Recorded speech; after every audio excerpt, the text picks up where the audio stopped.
qaar ka mid ah dadka ku xoola beelay abaarta ee ku soo barakacay gudaha degmada Godinlabe ee gobolka Galgaduud ayaa la gaarsiiyay deeq raashin ah oo iska soo aruuriyeen bulshada ku dhaqan degmadaasi. Guddi ka kooban qaybaha kala duwan ee bulshada ee u istaaga aruurinta iyo gaarsiinta deeqda ayaa sheegay in dhibaato badan ay ka jirto deegaankaasi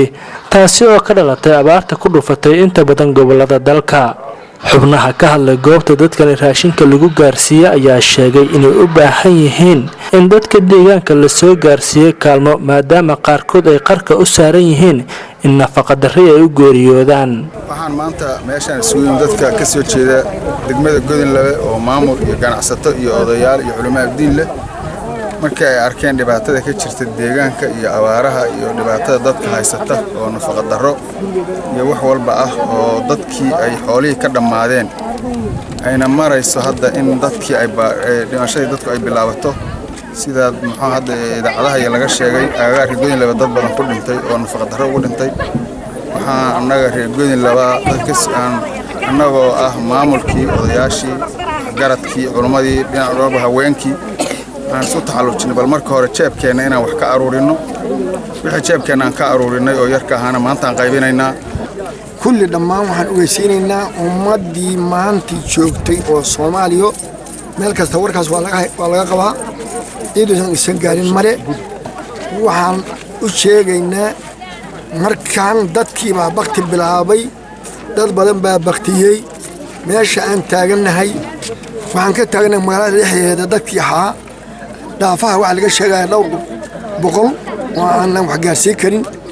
kuwa biyo la'aan u baqtiyeen kuwa cunno la'aan bay u baqtiyeen kuwa dhib hor Allah haysta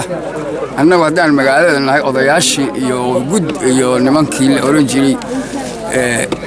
maamulkii degmada iyo odayaashii ururkii dhalinyarada ururkii hooyooyinka kulligayo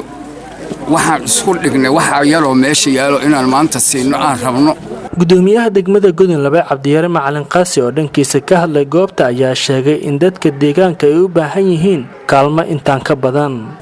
inay dadkan abaaraysan ee dhibaataysan ee degmada Godinlabe iyo dhammaan daafaheeda ku dhibaataysan inay u soo gargaaraan oo kaalmeeyaan oo kaalmo ay la soo gaaraan ayaan ka codsanaynaa dadka u baaqaynaa annaguna waan bilownay haddii aan nahay maamul iyo dadweynaba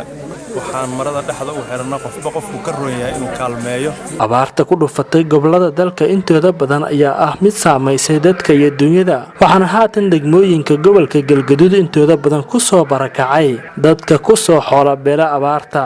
Maxamed Maxamuud Aadan TV-ga caalamiga Universal Cadaado.